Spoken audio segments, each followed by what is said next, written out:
Topesi merci et pas Nzambe.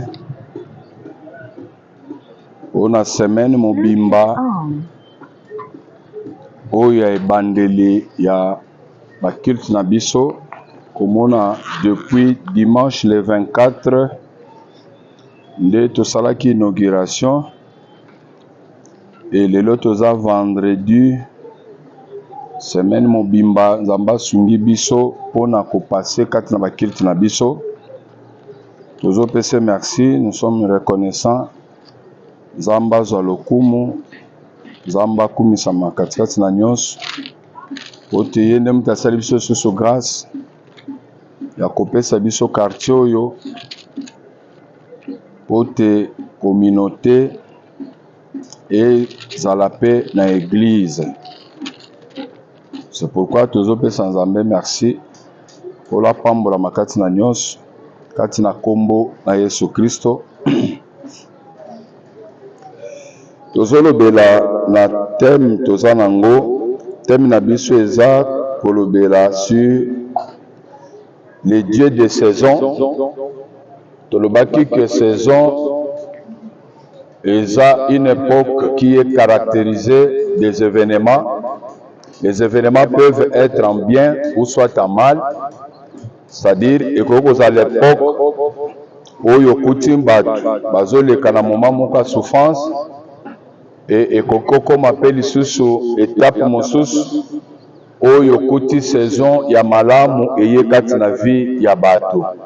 Tikaite le Dieu de voici l'homme a changé pe cours vie na yo, a changé pe saison vie na yo.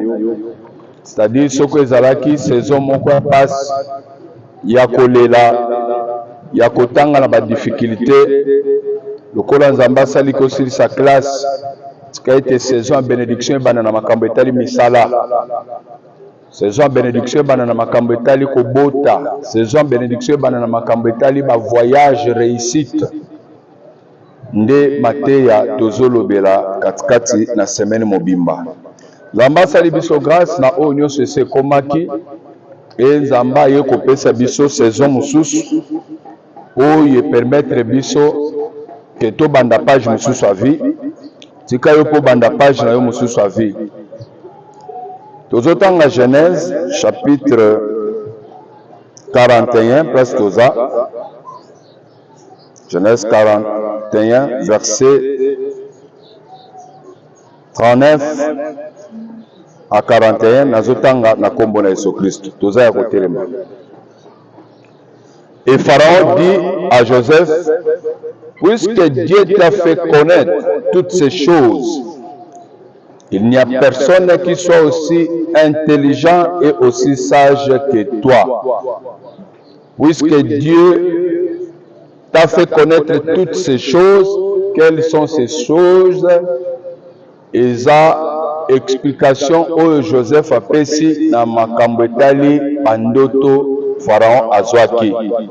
Pharaon azolota ndoto liboso azomona 7 vaches ya bonne santé, azomona 7 vaches maigres et laides ezokende ko consommer kolia ba ngombe oyo ya kitoko. Et ce qui était grave na kati ya songe na ye azomona ke ba consommer bandoto ba vache ezalaki ya kitoko mais ba vache maigre wana échanger te etikali kaka maigre et laide. Azoya komona lisusu deuxième songe azomona que cette tige oyo ya malamu pe azomona 7 mususu ya mabe botami oyo ezokende ko consommer maboke nyonso ya kitoko ezalaki katikati na nzete wana. Et Pharaon alamuki. Lorsqu'il se réveilla de son sommeil, il y eut l'esprit agité. Pourquoi? Voulant comprendre qu'est-ce qui ne va pas, qu'est-ce qu'il y a, pourquoi na koko mona 7 ngomba malam pe 7 ya mabe eli yango, pourquoi na moni 7 tijo ya malam 7 mususu ya mabe eli yango. etungisi ya bengisi ba magicien nyonso et ba magicien nyonso bayaki personne akoki kopesa ye explication ya ndoto et Joseph azoyebisa Pharaon ke likambo etali ndoto nzambe nde moto ayaka koexplike yango, nzambe nde apesaka interprétation nango. Eza effort ya motu te, eza te mpo na yoki ndoto nde naza capable ya koyeba na kolimbola yango. Non, c'est Dieu qui va donner l'interprétation. Alors na likambo etali bandoto, mutu nyonso akoki kolota bandoto ndenge nalobaki yango na début ya semaine. Toza na bandoto eutaka epa na nzambe e toza na bandoto eutaka na occupation mutu azalaki nango na journée. Peut-être kozala mutu atravaille makasi asali misala ebele na kati ya journée e misala nyonso mutu atravaille ti azolala fatigué ekoki kozongela ye comme ndoto amikutika azosala pe misala ebele. C'est-à-dire na kati na bamultitude d'occupation ebotaka pe bandoto, même bamultitude de pensées okoki kofanda okanisi trop avant lala. Lokolo ozwi te kokanisa trop avant kolala, ya risque ntango kolala olota pe bandoto et se canaliser bongo. Et tokendaki kotalisa ke troisième ndoto ekoki koya na sens ni ndoto ya bacauchemar eza bandoto eutaka epa diable. Ce sont des songes oyo eza caractérisés na bandoto moko effrayant oyo ezobangisa diable azoya koluka tia bobangi moko kati na vi na yo. Alors na basonge nyonso wana nzambe atiki pe te na kati na baenseignement pour permettre que peuple de Dieu ezala bien enseigné po mutu nyonso ayeba na kodiscerner, ayeba na kocomprendre tout ce qu'il y a au juste. C'est-à-dire na kati na basonge nyonso eza quand même na formule ou soit modèle oyo esengeli mutu alandela po akende oyeba ke ndoto azwi eza ndoto nzambe alobeli ye ou pas. Ndoto azwi est-ce que eza kaka bapense, ndoto azwi eza na sens ya cauchemar. C'est-à-dire ozokuta na kati ya bandoto tozokende kokuta toza na critère de validité. C'est-à-dire po mutu andimaki eza ndoto nzambe alobeli ngai, critère ya validité ezali. Et critère ya validité ya liboso nakoki kolobela po mutu acomprendre que oui, Dieu m'a parlé. Eza question ya mutu kotala eta ozalaki nango. C'est-à-dire ntango ozolala ozalaki na eta nini po valider que oui, Dieu m'a parlé ou pas. Ozolala okanisi makambo moko te ya ndenge bandaki kofanda na Kinshasa, okanisi yango te. Et oza kuti na madouleur, oza kuti na makambo ezotungisa na minute oyo ta musu ozobela, ta musu oza na condition mosusu. C'est-à-dire eta moto aza nango na minute wana na ndoto ntango azolota nde moto akoki kokende kovalide aloba ke oui, Dieu m'a parlé. Ozokuta eta oyo oza nango mozokende lota ndoto moko ya 15 ans passé ndenge ozalaka nayo na classe, ndenge ozalaka na bakamarade na yo, ndenge bozotanga na ndenge bopasaki na baexamen ozokutaki oeshuwaki. C'est-à-dire ozokuta bazoramene yo na nsima mpona kokende kotalisa yo lopango moko bofanda kala bosi bolongwa ya 20 ans ya 10 ans mozokende komikuta oza na kati ya lopango wana ofandi na kati ozobima libanda te mozaka na kati ya lopango wana bofali bozosolola bozoseka. Mais pourquoi nzambe akoki koya kozongisela yo image ya ndenge ozalaka na Angola na ndenge mpe ozalaki na kati ya lopango wana, mais yo oza deja ta mosu na poto. Aujourd'hui okoki kokuta moto aza na poto mais azolala miloti ndenge azalaki na kati ya Lubumbashi, azolala miloti ndenge azalaki na internat ta mosu na Kasumbalesa. Critère ya validité mpo ndimaki nzambe azoyebisa ngai likambo moko eza ya kobatama na kati ya ndoto oyo eza état à laquelle tu te trouves. Oza se trouver wapi? Oza na poto otamboli journée mobimba okutani na bamindele ozomona bamindele belebele, mais soko olali yo olotaka Congo, soko olali oza komikuta oza na Congo. eza parmi ya critère ya validité o mutako koyeba ke eta na nga ndenge nazaleli na eloko nazomona nzambe azopesa nga message, nzambe azwa kofunda eloko, nzambe azolinga tindika nga ke prends garde luko yeba eloko nini eza caché na image ozomona. C'est-à-dire il y a critère de validité po mutandima que oui Dieu m'a parlé que nzambe kolobela ngai, et après critère il y a validité que mutazoye ba que oui c'est un message de Dieu na kolobela critère nyo sauté ba enseignement que ya à part critère de validité ce qui muta comprendre que nzambe lobeli nga, il faut que deuxièmement muta que ne kotala caractère ya songe. Songe aujourd'hui eza na caractère nini? Caractère à songe est très important pour comprendre que ndoto na loti caractère nango eza ya komba, ndoto na loti eza caractère moko ya révélation, ndoto na loti eza caractère moko ya orientation.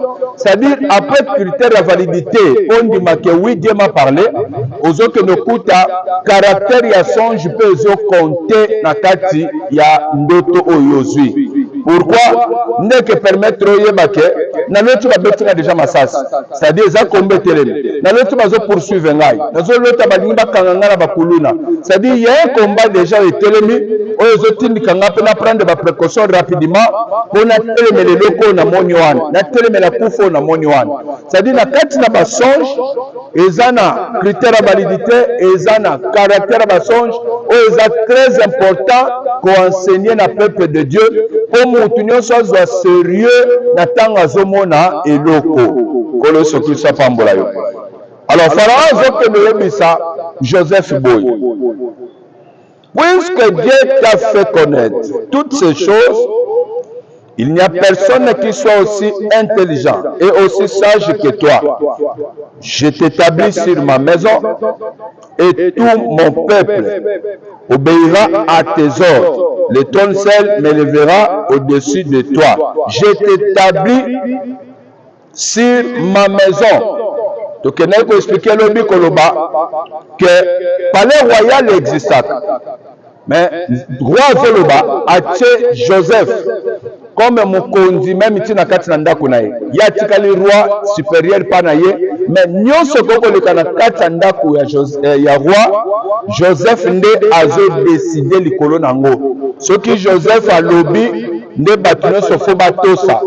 Et plus azo kende lisusu plus loin kokende kotalisa ke Égypte mobimba baza na obligation basala nini batosa Joseph ke nyonso Joseph azoloba nde il faut Égypte mobimba basala nini etosa ngo. Et ce kotali même na moment oyo kosala ke difficulté ye ezale ye ozokuta roi azokende kopesa condition ke peuple nyonso esengeli basala nini bayoka oyo Joseph azoloba. Soki Joseph alobi nde yango loko bato nyonso bakosala. Bible ezotalisa na tanga verset soki nakomona ngo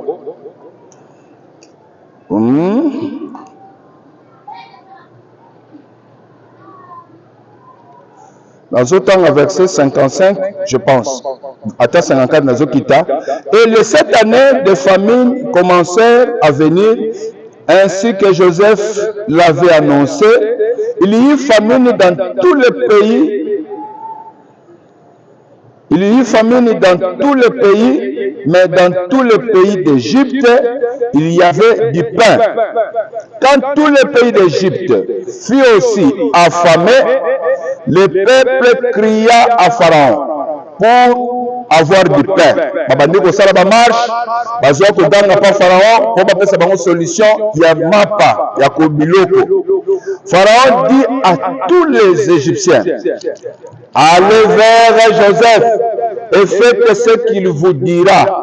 Lobi to mekai ko loba pona ko talisa ke likambo ya motu kokota na kati ya saison na ye ezo dépendre na effort na ye te, mais plutôt eza grâce nzambe yaka kosala motu pa kotisa motu na saison na ye. Et de deux, kokota na saison motu ki akota na saison na ye ezokipe age te, ezokipe activation nzambe andimi akotisa motu na saison.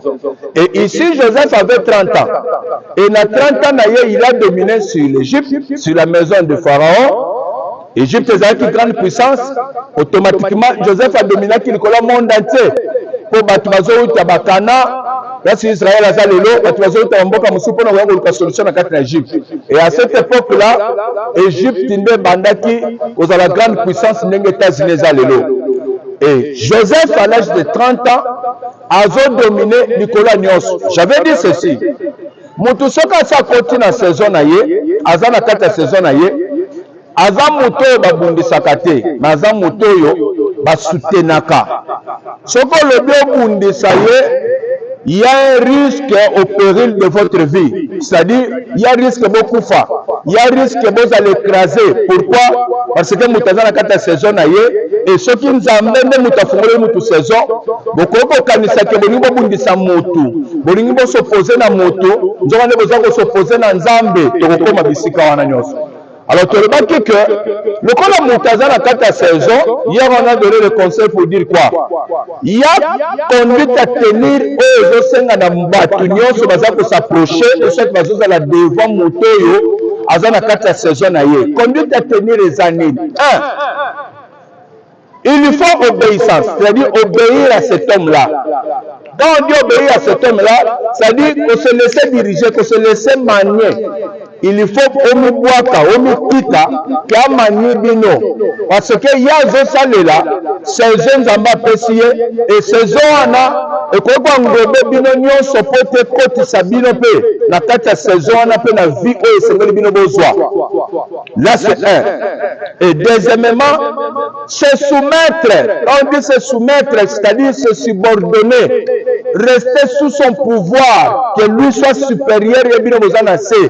Et on avait dit ceci, les autres qui peuvent acheter, les qui n'ont pas de la saison, et celui qui a commis, point mon majeur, la famille, c'est lui qui décide. Agogo ben sabino ke boya to kuta na telle place. Ko bude tele bake, yaza mwana mkazo bengi sabat. Ozo siko na nini? Kasi yo bengi sabat. O yamba batu na nini? Akoyi ko pesa yo mukumba ozaya na ye, mukumba pesi yo tikala ko yebake, lui il domine sur vous, c'est lui qui donne des ordres. Yenda mkazo pesa ba ordre. Au côté le melayete, au côté contrairement dans ma décision au yazoloba. Je passe vite. C'est-à-dire Moutoyo, à la carte de saison Bobo Bika, faveur naïe, Bobo Bika, et Sengagas dans ma précieux, il lui faut obéir, il lui faut se soumettre pour permettre que, grâce à ma précieux, Bino Sanini, Bozwango. C'est par là que tu peux soulever, on a voté ça, katikati na Genèse, chapitre 50e, tozomona bande kwa Joseph bango nyonso bazoloba nini Bible ezoloba boye. Dans verset 15, quand les frères de Joseph virent que leur père était mort, ils dirent, si Joseph nous prenait en haine et nous rendait tout le mal que nous lui avons fait. Et ils firent dire à Joseph, ton père a donné cet ordre avant de mourir. Vous parlerez ainsi à Joseph, oh pardonne les crimes de tes frères et leurs péchés car ils t'ont fait du mal. Pardonne maintenant le péché des serviteurs du Dieu de ton père. Joseph pleura en attendant ces paroles. Après 17 ans, papa Koufi, vous avez rappelé, vous avez formulé ma caméra, papa le bangote, vous avez formulé pour la colobake, papa le bangote, bisayo limbisa biso, kusala biso mabete, na ono se leka obosana. Joseph après 17 ans, Joseph a l'éli, banga yokima lobana bangwana. Ah, ça fait 17 ans, bino bozaka na makamora mutem. Ses frères vinrent eux-mêmes se prosterner devant lui. Autrement dit, bango moko bayeko se soumettre bazala sous son pouvoir. Pourquoi? Parce qu'ils ont compris que Nzambo le baki qu'il va dominer sur nous. Nzambo achaki azala supérieur. Keye azala likolo. Bisonyo suppose à la sujetti. C'est difficile de s'opposer. C'est-à-dire quoi? Ce que Moutou, Nzamba dans la saison, je ne sais pas Moutou. Et quand tu dans la saison, c'est difficile que vous s'opposez à yé. Moutou nous a Lucas s'opposer, à constituer marche-pied pour la Moutouane. Au niveau de l'opposition, aux hommes se constituer marche-pied pour la Moutouane.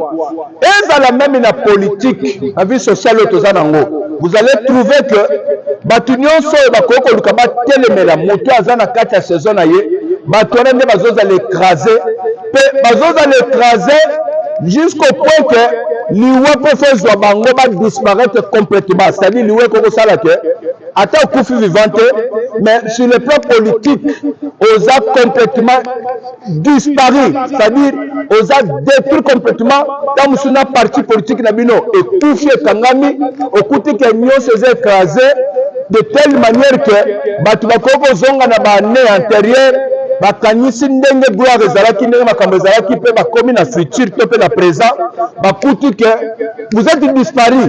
Même yo moko soko oza membre ya parti wana ofandi otali ke na ba né tel biso mtu aki na pouvoir, mais comme il disparaître, pourquoi? C'est pour dire quoi? Le Dieu du ciel, le Seigneur Jésus-Christ gère même la vie de nos politiciens. Nzamba gère kanga. Nzamba zo gère mukili. Mukili tambola kango mokote. Mukili nzamba mta gère kango. Nzamba mta kango sala ke a permettre président tel à pouvoir. Au Daniel chapitre 4 verset 30 à 32 sur le banango. Nzamba pesa ka pouvoir et pas moto ya lingi. Nebuchadnezzar kanisaki ke pouvoir nyonso azaki na ngwana ya Babylone ezalaki ya dans le vide ya ye moko. Tanga nga sala lolendo ayebaki te ke Nzamba zo sala na ye histoire. Ayebaki te ke Nzamba sa kotisaki na saison moko oyo makambo fe salema. Nde Nzamba zo ya lobi na kokomisa yo lokwa nyama na zamba. Oko passer 7 ans pe pouvoir wana otielaki munoko. Mutango boto na ngwa zate jusqu'à ce komi kitisho yebake Nzamba tikali Nzamba pe na zongiso na pouvoir.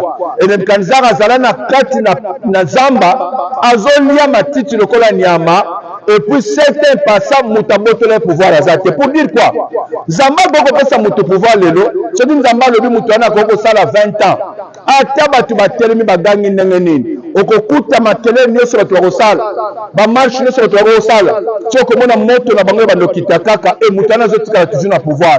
Et mutu ana zo continuer kosala toujours mission na ye. Jusqu'à ce que ta Nzamba pesa ki pona ye koka. Soki mutu ana zaki mayele ya koyeba na ko saisir ta Nzamba pesa ya saison na ye que comme mutu na mokili akende ko agir malamu pona batu ya Nzambe mutu wana Nzambe pe akotikala na histoire na ye. Soki pe mutu wana ake ko agir mabe de telle manière que faut nyokola bat, il faut frapper bat, il faut bakisa douleur ko le kanele papa na ye ba ko tete batu, automatiquement mutu wana bazoza ba problème pa Nzambe quoi que Nzambe apesa qui est pouvoir. C'est-à-dire Dieu laisse le libre choix ya mutu ayeba kosala malamu to mabe mutu atikala na libre choix wana.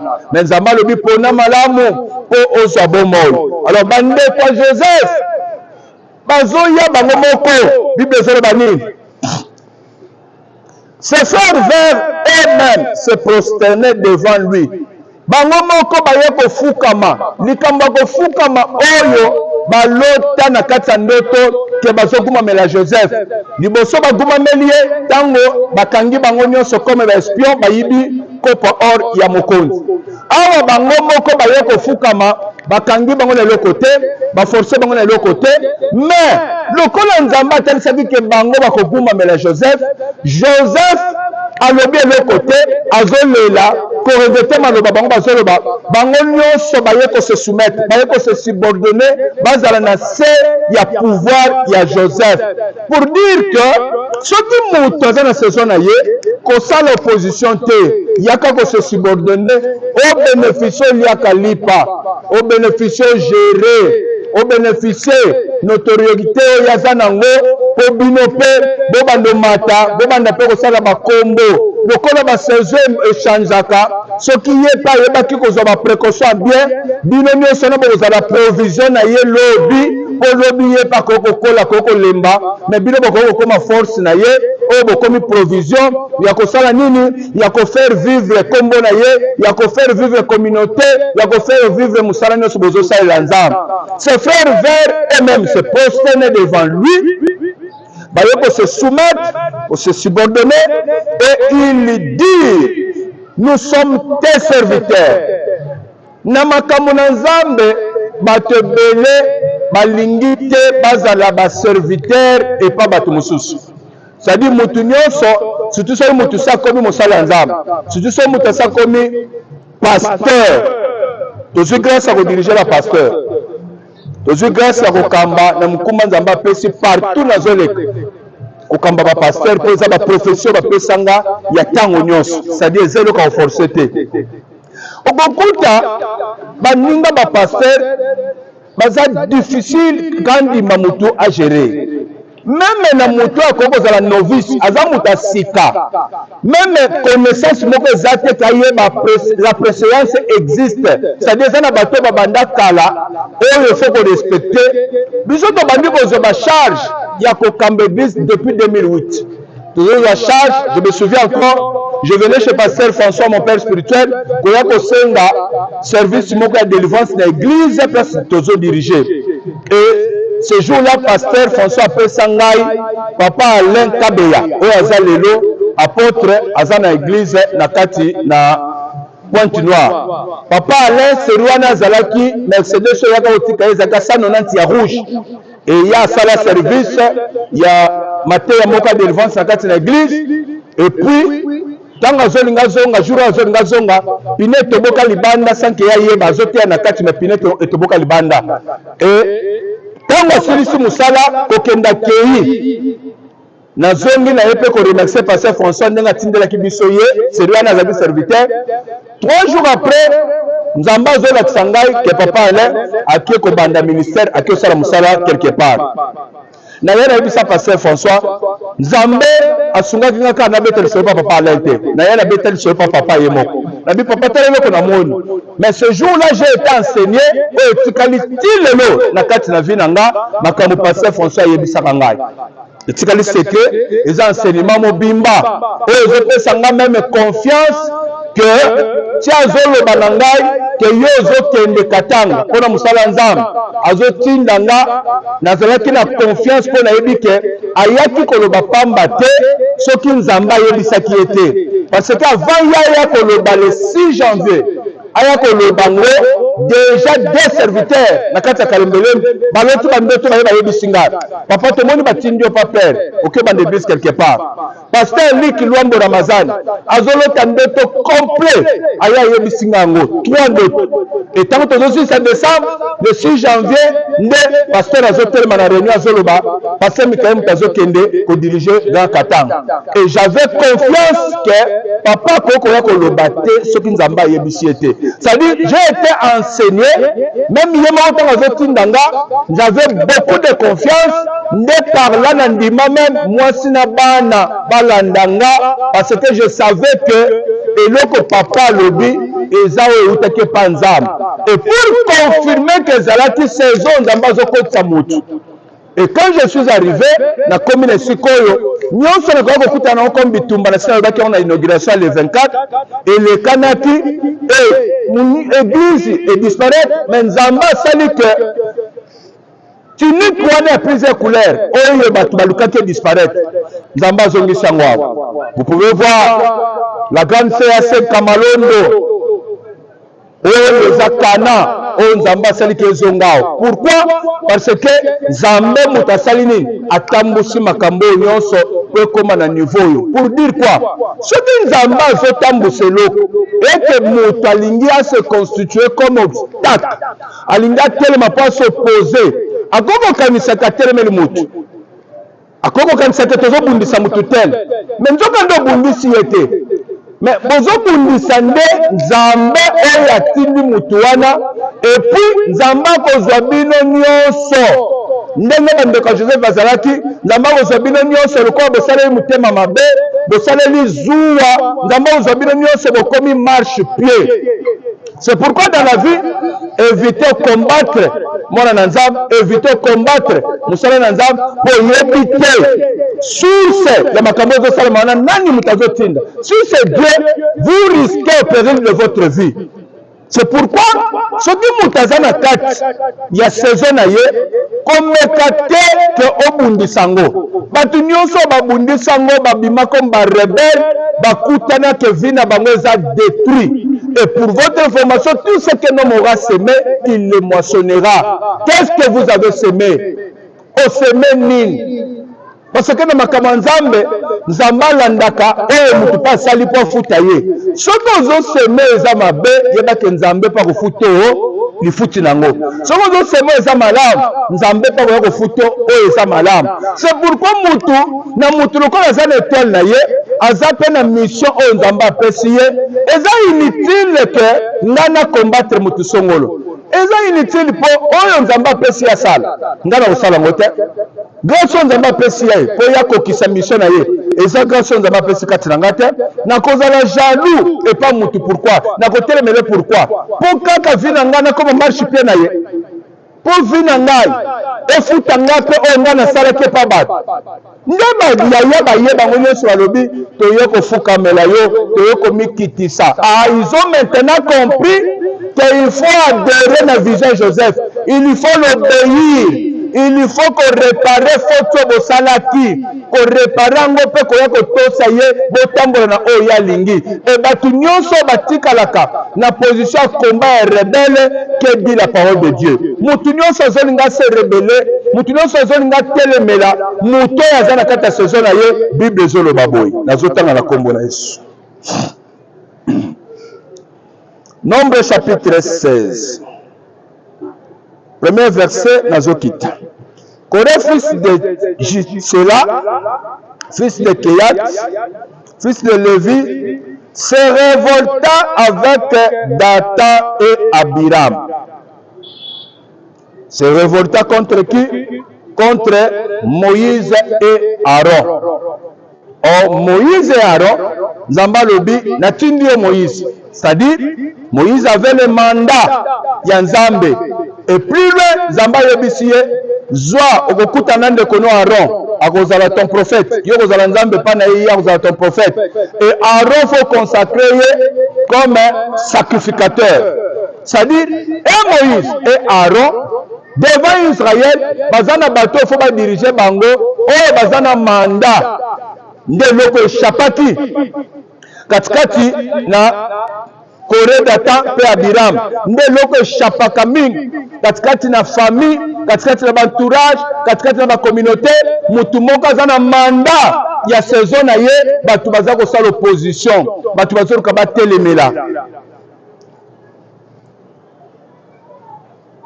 Dathan et Abiram, fils d'Eliab, et fils de Pélet, tous trois fils de Ribin. Ils se soulevèrent contre Moïse avec 250 hommes des enfants d'Israël. C'est-à-dire, se rebeller quand bango misa tout mais influencer même 250 personnes. Nakati yabana Israël nyonso oyo Moïse auti na bango depuis Égypte et akatisi na bango mer rouge. Dathan Corée Abiram bazoya ko révolter bazo kota rébellion bato wana nyonso batomboki pe balandi mouvement na bango. Tina nini bazo tomboka? Landa très bien. Ils se soulevèrent contre Moïse avec 250 hommes des enfants d'Israël, des principaux de l'assemblée bakondi oyo ya mabota, de ceux que l'ont convoqué à l'assemblée et qui étaient des gens de renom. C'est-à-dire, au Kouti, rébellion na bango ezosimba pourquoi? Pour utiliser ba chef. Le kola ba chef bazo faire partie à rébellion na bango. Donc rébellion na bango esimbi esali révolte mobimba na kati ya bana nyonso ya Israël. Et révolte wana mutu moko ko résister na nga zate soki nzambe ye moko nda kokai ko ya kokata makambo o nzamba bangaka te po za chef songolo nzamba bangaka te po za chef kingani nzamba bangaka te po za mwana na nzambe to za serviteur nzamba talaka ba principe na ye soki bato baza na kati ya principe ou pas c'est-à-dire ba chef penza nde bazalaki révolté na mouvement au Corée Dathan Abiram nde bakreaki na kati na désert.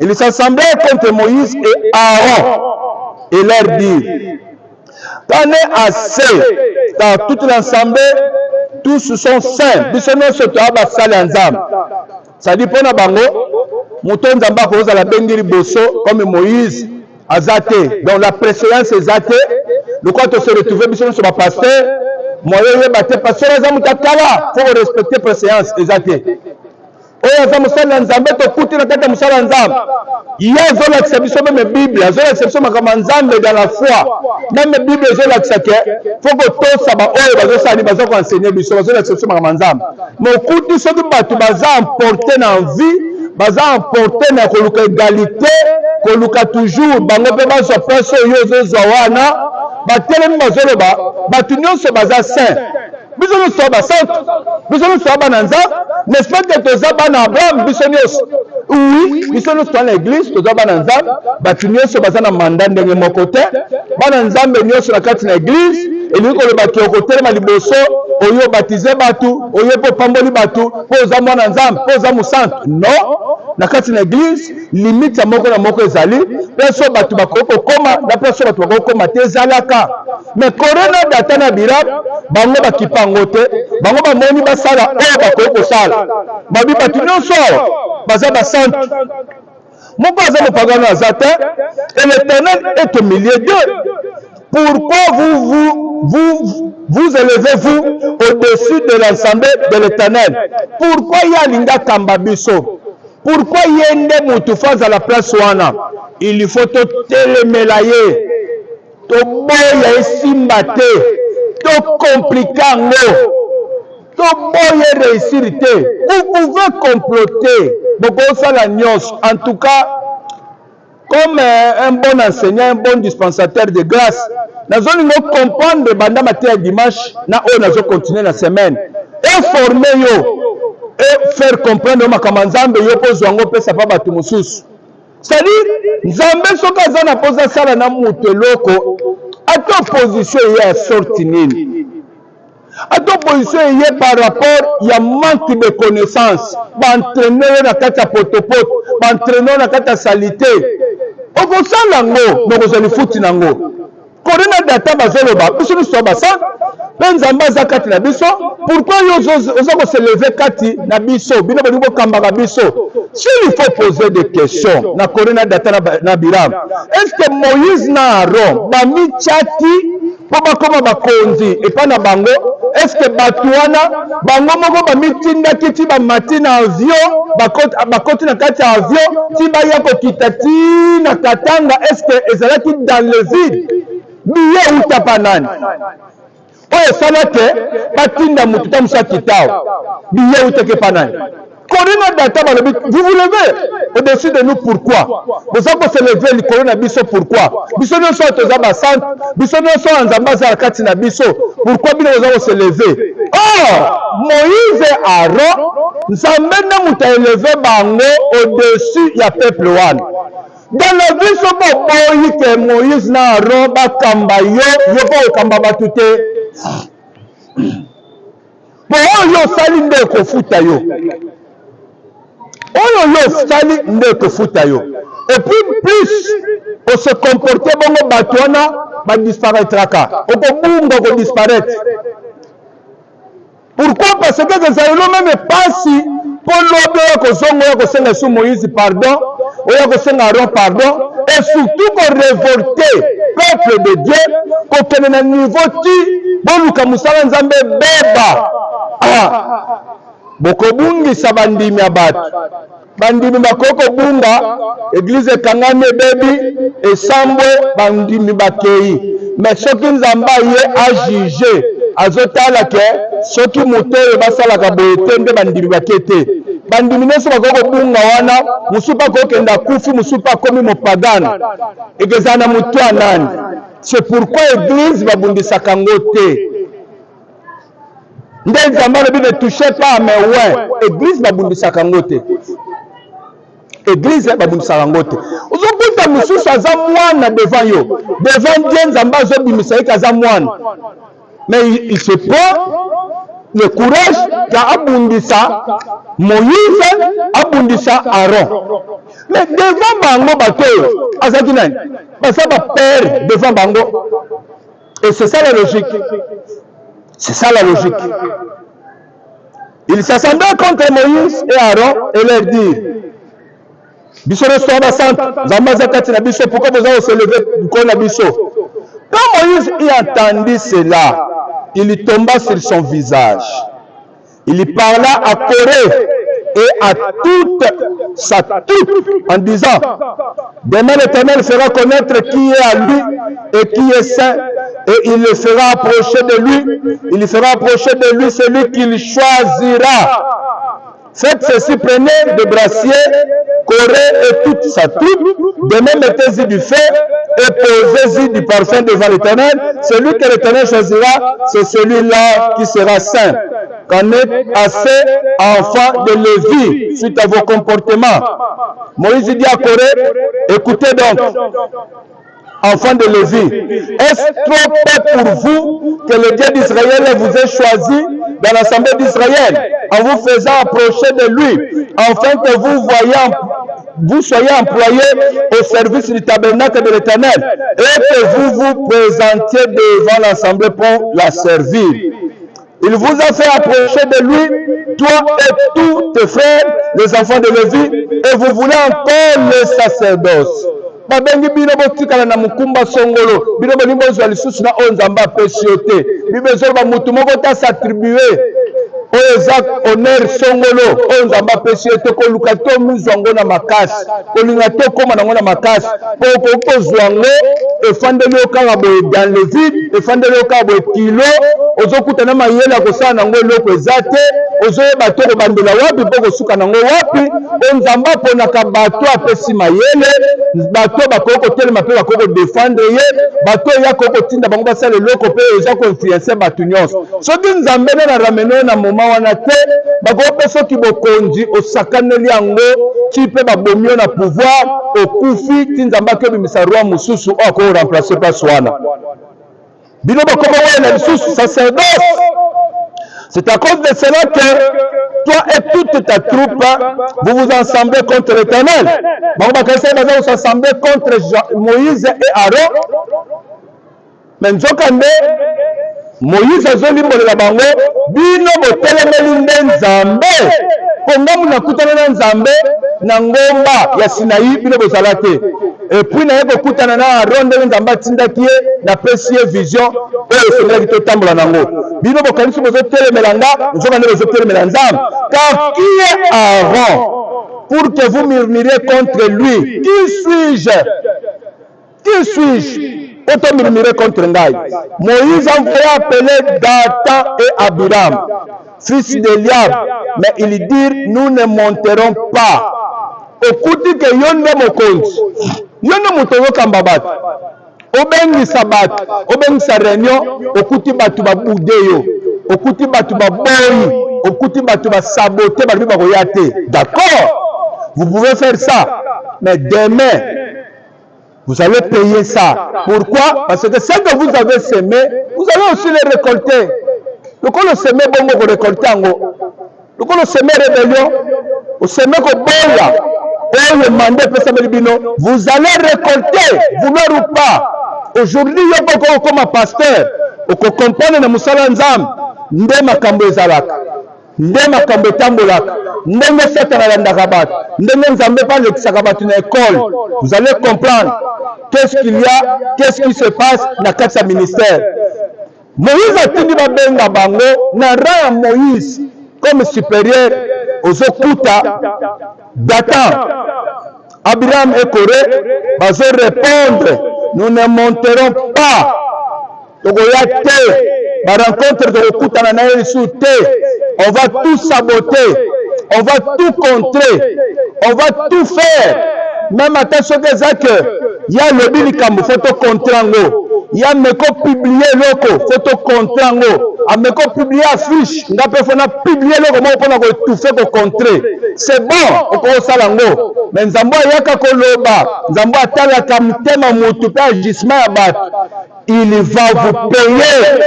Vouloir ou pas, il va vous payer.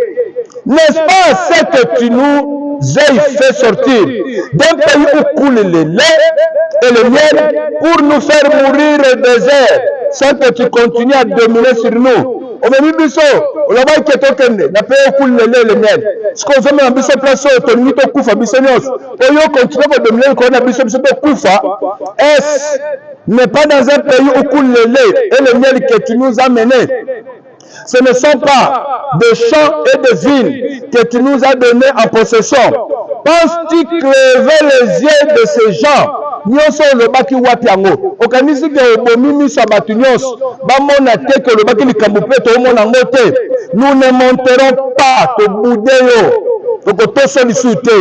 Moïse fut très irrité et il dit à l'Éternel, n'ayez point garde à leurs offrandes, je ne leur ai pas même pris un âne, et je n'ai fait de mal à aucun d'eux. Moïse dit à Corée, toi et toute ta troupe, trouvez-vous demain devant l'Éternel, toi et avec Aaron. Prenez chacun votre bracelet, mettez-y du parfum et présentez devant l'Éternel chacun votre bracelet.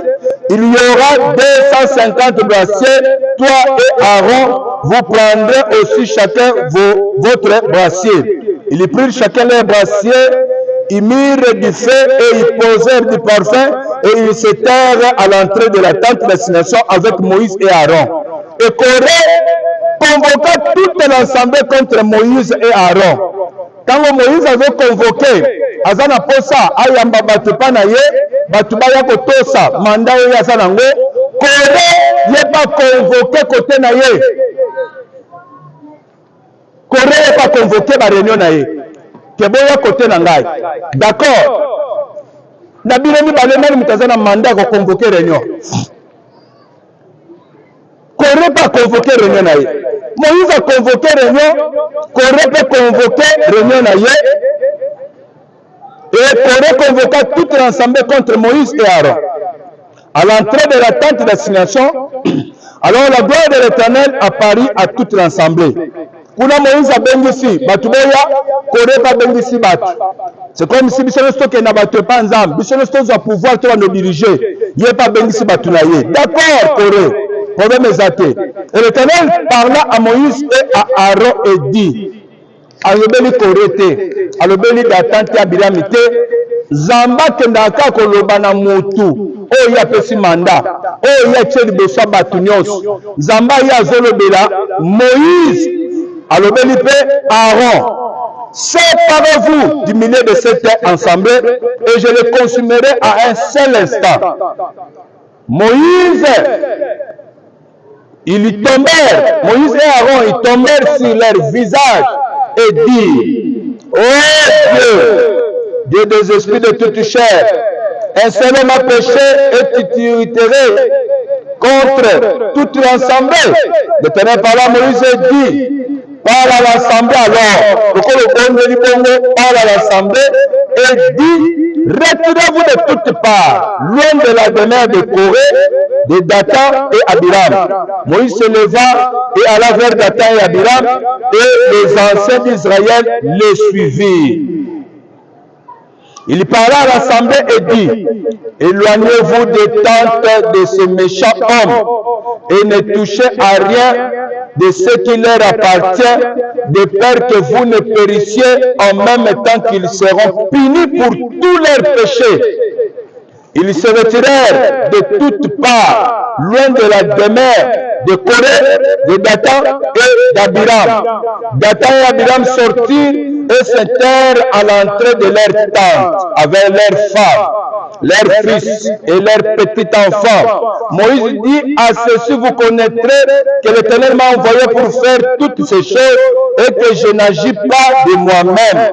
Si ces gens meurent, Comme tous les hommes meurent, s'ils subissent le sort commun à tous les hommes, ce n'est pas l'Éternel qui m'a envoyé. Mais si l'Éternel fait une chose, une nuit, si la terre ouvre sa bouche pour les engloutir avec tout ce qui leur appartient et qu'ils descendent vivants dans le séjour des morts, vous saurez alors que ces gens ont méprisé ni moi Moïse ni Aaron, mais ils ont méprisé l'Éternel des armées qui nous avait envoyé vous diriger, vous faire sortir d'Égypte. Comme il achevait de prononcer toutes ces paroles, la terre qui était sous eux s'est fendue. La terre ouvrit sa bouche et les engloutit et leurs maisons avec tous les gens de Corée et tous leurs biens. Ils descendirent vivants dans le séjour des morts. Et tout ce qui leur appartenait, la terre les recouvrit et ils disparurent au milieu de l'assemblée. Tout Israël qui était autour d'eux s'enfuit à leur cri. Car ils disaient, fuyons de peur que la terre ne nous engloutisse. Un feu sortit d'auprès de l'Éternel et consumant les 250 hommes qui offrirent les parfums.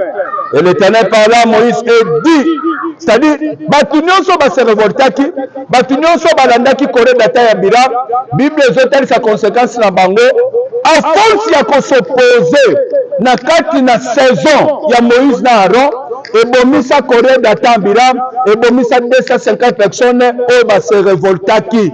Et Moïse azoloba, soki nzambe mutu atindaki ngai, apesaki biso manda, nzambe asala eloko oyo ekamwisa bato nyonso, ke mutu nyonso ayoki mofa kamwa. Soki eza nzambe mutu atindaki ngai, je disais à Dieu, il faut sala oyo ketalisa ke otindaki ngai. Et même ce soir, nazo rappeler lisusu le Dieu de mon père, voici l'homme, akota na kati ya souvenir, qu'il se souvienne qu'il m'avait envoyé. Makambala kisaka nga alobaki kazotinda nga quelque part. Nzamba sala eloko oyo ke mokili mobimba bana koyoka ezobeta lisolo ya Kana la grande sœur ya Seka Malondo. Nzamba sala likambo oyo ke bato bakozala bazoleka, bazotala, bazokamwa, bazoseka. Mais na kati ya Bible se fondé, Jean-Baptiste akoti na désert, azobelela dans le vide nde bato bandi koya. Mais nini esali ke baya? Nzambe asabongisaki bato bakoya nde bato wana babandi koya moko moko, Nzambe ani obenga bango. Nzambe atindi ngao. Nzambe wana kota na bandako. Nzambe wana kota na kati na avenue, na quartier. Nzambe kota katikati na province. Nzambe kota katikati na ba réseaux sociaux. Nzambe sala que Kana la grande CAC Kamalondo est influencé le gars Katanga, est influencé et témoigné comme la Yesu. Et ça la propagande comme la Yesu. Pourquoi? Parce que Nzambe oya zongisi la tunique de plusieurs couleurs. Oyo botu na kati ya Kamalondo awa etalisa ke oui soki Nzambe azana mutu mutako ko contredire ngo azate. Tika koloso Kristo pambola yo katikati na poko lelo. Ozokendo pesa Nzambe merci, ozokendo pambola ye otazamala tosambeli katikati na kombo na Yesu Kristo.